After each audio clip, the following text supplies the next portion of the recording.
오늘 수요일 아침 오늘 우리에게 주신 하나님의 말씀은 시편 50편 8절부터 15절까지 말씀입니다. 시편 50편 8절에서 15절까지 말씀입니다. 나는 내 재물 때문에 너를 책망하지는 아니하리니 내 번제가 항상 내 앞에 있음이로다. 내가 내 집에서 수소나 내 우리에서 순념서를 가져가지 아니하리니 이는 산림의 짐승들과 무산의 가축이 다 내 것이며 산의 모든 새들도 내가 아는 것이며 들의 짐승도 내 것이미로다. 내가 가령 줄여도 내게 이르지 아니할 것은 세계와 거기에 충만한 것이 내 것이미로다. 내가 수소의 고기를 먹으며 염소의 피를 마시겠느냐.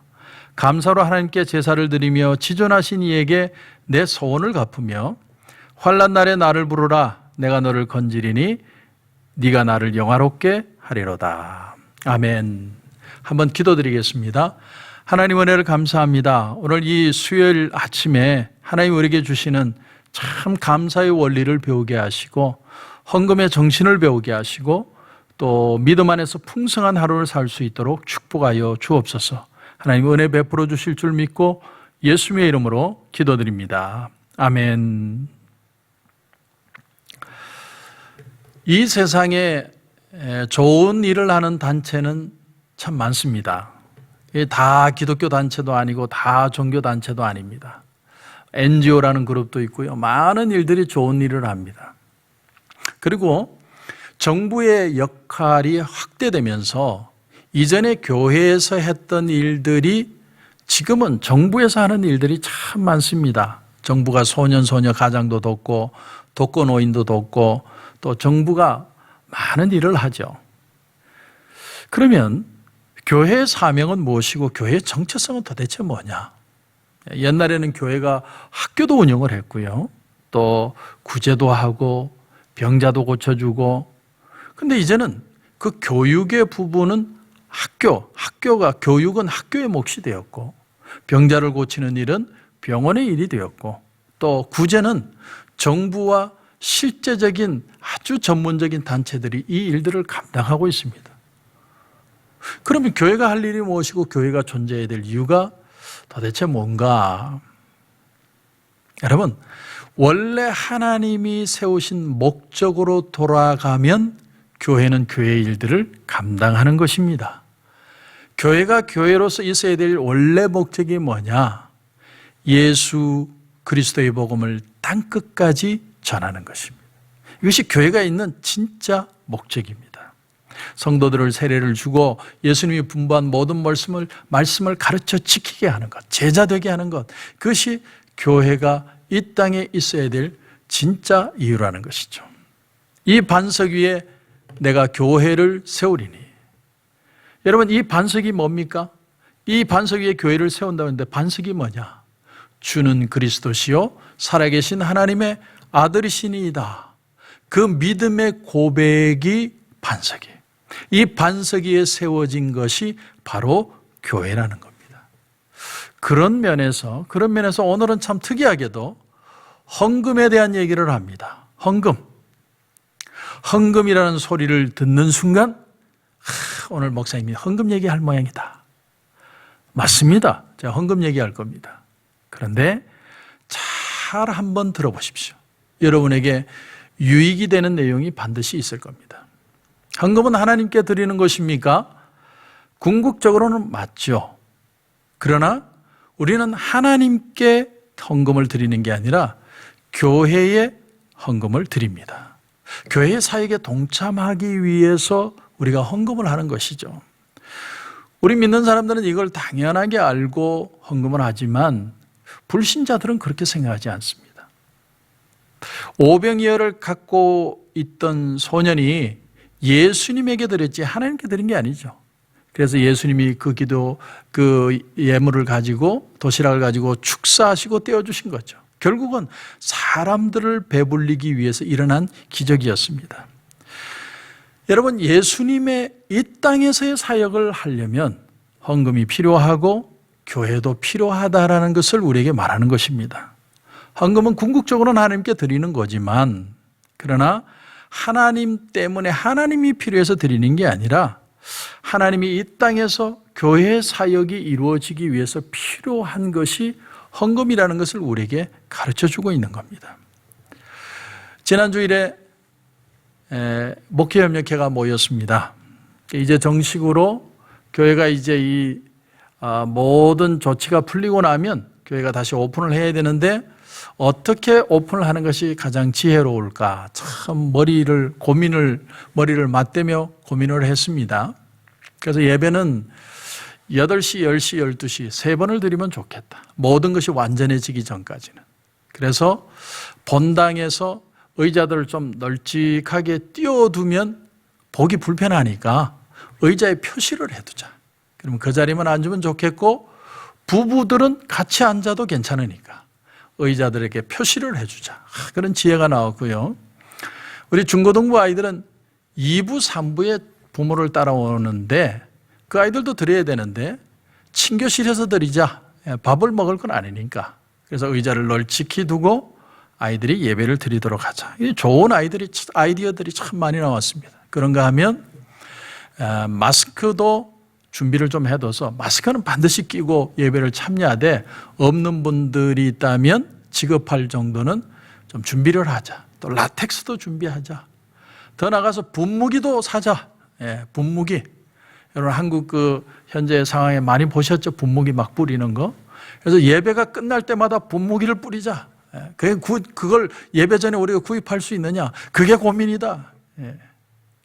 그래서 그걸 우리가 한번 준비해 보려고 애를 씁니다. 그런데 이 모든 일에 헌금이 사용되어지는 거죠. 여러분, 헌금은 하나님께 드리지만 사실은 실질적인 교회 사역을 위해 쓰여집니다. 비전 헌금도 지난주까지 모인 헌금이 6,115불입니다. 그러니까 우리가 연초에 비전 헌금 드립시다. 그리고 4월까지 모인 게 6,115불이니까 넉넉 잡아 5년이면 10만 불이 채워질 것 같아요. 그러나 중간에 우리가 도네이션 행사를 하고 좀 당기면 4년이면 될 겁니다. 이건 전적으로 2세 사역자를 위해서 따로 구분해 두었습니다. 이 돈은 다른 용도는 쓰여지지 않습니다. 이것이 헌금으로 쓰여지는 용도입니다. 그런가 하면 건축 헌금. 이번에 비가 너무 많이 와서요. 이 교육부실 외관의 벽이 한 곳이 무너져 버렸어요. 안에 그 벽이 허물어져 가지고 안이 다 들여다 보이는 거예요. 제가 보니까 시원하기도 하고 비도 별로 안 올 것 같고 그냥 내버려둬도 될 것 같은데 교회 건물 관리하는 장로님은 수심이 많습니다. 그런가 하면 교육부실에 유치부실에 에어컨 히터가 고장이 나버렸어요. 이것도 고민입니다. 새 거로 하지 말고 좋은 중고를 한번 찾아보자. 이런 것도 다 헌금으로 쓰여집니다. 또 선교 헌금. 이번에 새롭게 아마존 사역을 지원을 하는데 우리 선생님들을 지원하자. 자비령으로 일하는 그들을 지원하자 해서 뜻 모인 성도님 몇 분이 500불을 만들자. 매달. 그런데 지금 코로나 사태인데도 그 돈을 우리가 계속 한번 드려보자. 500불 가까이 되든 500불이 되든 계속 드리자. 참 저는 그 마음이 참 감동이 되었어요. 아무것도 없는 상황에서도 우리가 드리는 헌금은 드리자. 선교사를 위해 투자하자. 그게 다 헌금으로 드려지는 겁니다. 자, 그래서 여러분 오늘 말씀의 8절을 보십시오. 8절을 보시면 나는 네 재물 때문에 너를 책망하지는 아니하리니.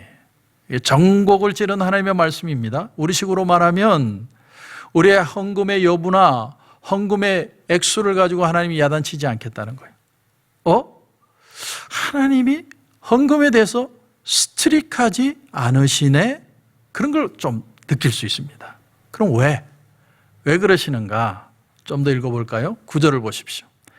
내가 너의 집에서 수선한 너의 우리에서 순념서를 가져가지 아니하리니 이는 산림의 짐승들과 뭇산의 가축이 다 내 것이며 산의 모든 새들도 내가 아는 것이며 들의 짐승도 내 것이미로다. 무슨 말이에요?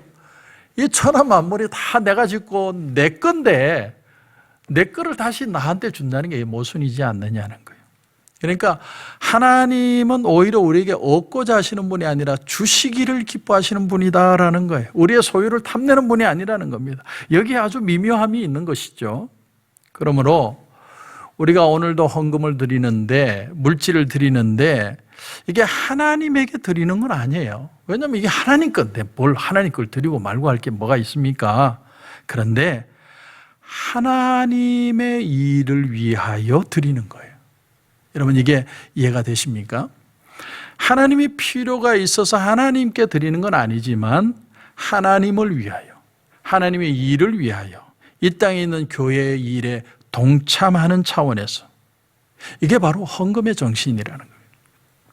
그런데 이렇게 보면 비단 우리의 헌금만 하나님 앞에 드리는 게 아니죠. 사실은 하나님이 우리에게 은사도 주셨습니다. 은사. 여러분 제가 지난주일 목회협력회를 하면서 느낀 게 뭐냐면 참 사람은 각양각색의 은사가 있는 거예요. 다 그 분야에 있어서는 전문가입니다. 그래서 아주 기가 막힌 아이디어들이 참 많이 나요. 나 혼자는 절대로 생각할 수 없는 거예요. 그런데 이분 저분 얘기를 들어보니까 참 맞는 말이에요. 또 어떤 제 아이디어를 얘기하면서 그분의 전문 분야에 있는 분에게 질문해보면 막 무슨 얘기를 하면 별론가? 그럼 이건 다음에 얘기합시다. 넘어가는 거예요. 여러분 어떤 분은 이런 걸 잘하고 어떤 분은 이런 걸 잘해요. 저는 늘 생각합니다. 우린 틀린 게 아니라 다른 것이다. 이걸 데콜로레스라고 그러죠. 여러 가지 컬러. 그래서 저는 교회에 대한 철학이 딱 하나입니다. 교회는 아주 여러 가지 아름다운 컬러가 모인 곳이 교회다. 이게 제 교회 철학입니다. 자, 그래서 오늘 14절, 15절 여러분 보십시오. 감사로 하나님께 제사를 드리며 지존하신 이에게 내 소원을 갚으며 환난 날에 나를 부르라. 내가 너를 건지리니 네가 나를 영화롭게 하리라. 여러분 이게 무슨 말씀이냐면 우리는 예수 그리스도를 믿음으로 예수 믿기 이전에 하지 못했던, 예수 믿었기 때문에 믿은 이후에 할 일이 분명히 있어야 한다, 그런 말입니다. 예수 믿기 전에는 우리는 쓸모없는 인생 같았고 죄인이었고 참 이 세상에서 그저 사는 삶이었지만 주님이 내게 은혜 주시고 나를 하나님의 자녀 삼아 주시고 내게 귀한 은혜를 풍성히 채워주셨다면 내가 잘하는 것, 내가 할 수 있는 일을 하나님 앞에 드릴 수 있는 무엇인가가 있어야 된다. 그것이 바로 감사로 하나님께 제사를 드리는 개념입니다. 주님이 그런 말씀을 하셨죠. 지극히 작은 자에게 하는 것이 곧 나에게 하는 것이다. 선지자의 이름으로 선지자에게 냉수한 것을 대접하는 그 상급을 잃지 않을 것이다. 내가 보낸 자를 영접하는 것은 나를 영접하는 것이다. 여러분 감사함으로 하나님께 제사를 드리는 것을 하나님이 기뻐하시고 그 감사함은 하나님께 상달이 되는 거예요. 드려야 되기 때문에, 안 드리면 벌 받으니까 다 하나님의 건데 뭘 드릴 게 있습니까? 하나님은 오늘 우리에게 한 가지만을 보십니다. 넌 내가 너에게 준 이 은사와 이 모든 것을 감사할 수 있느냐? 우리는 하나님께 빚이 많은 사람들이에요. 근데 우리는 빚을 갚을 수는 없어요. 누가 갚겠습니까? 하나님이 주신 이 자유와 이 은혜를 우리는 누리며 사는 겁니다. 그러나 믿음과 사랑과 섬김으로 사는 것이죠. 그게 바로 헌금의 정신이고 그것이 바로 믿는 자의 삶의 태도라는 겁니다. 오늘 하루를 살면서 여러분 하나님이 주신 것을 한번 기억해 보십시오. 그리고 그것을 나눌 수 있는 인생이 되어야 됩니다. 그럴 때 하나님께 참 기뻐하시는 삶을 살아갈 수 있게 될 것입니다. 그런 은혜가 저와 여러분 가운데 넘치시길 주님의 이름으로 축원합니다. 오늘의 기도 제목을 드리겠습니다. 여러분 우리가 오늘 헌금의 정신을 배웠습니다. 감사로 제사를 드리는 것. 오늘 하루 한번 감사해 보십시오. 하나님이 여러분에게 주신 것, 또 주신 그 능력, 하나님의 영광 위에 기쁘게 사용하는 하루가 되게 하옵소서. 그런 은혜가 저와 여러분 가운데 넘치시길 주님의 이름으로 축원합니다. 기도드리겠습니다. 하나님 은혜를 감사합니다. 오늘 이 수요일 새벽에 하나님의 귀한 말씀 헌금의 정신을 배웠습니다. 다 하나님의 건데 뭐 내가 드리고 안 드릴 게 뭐가 있겠습니까? 그러나 하나님이 내게 주신 이 놀라운 은혜가 너무나 귀해서 하나님의 그 은혜를 나누고 누리며 사는 삶이 되기를 원합니다. 하나님 즐거운 마음으로 십자가를 지는 하루가 되게 하시고 믿음으로 승리하는 하루가 되게 하여 주옵소서. 오늘 하루를 살면서도 하나님 큰 은혜 주실 줄 믿고 예수님의 이름으로 기도드립니다. 아멘.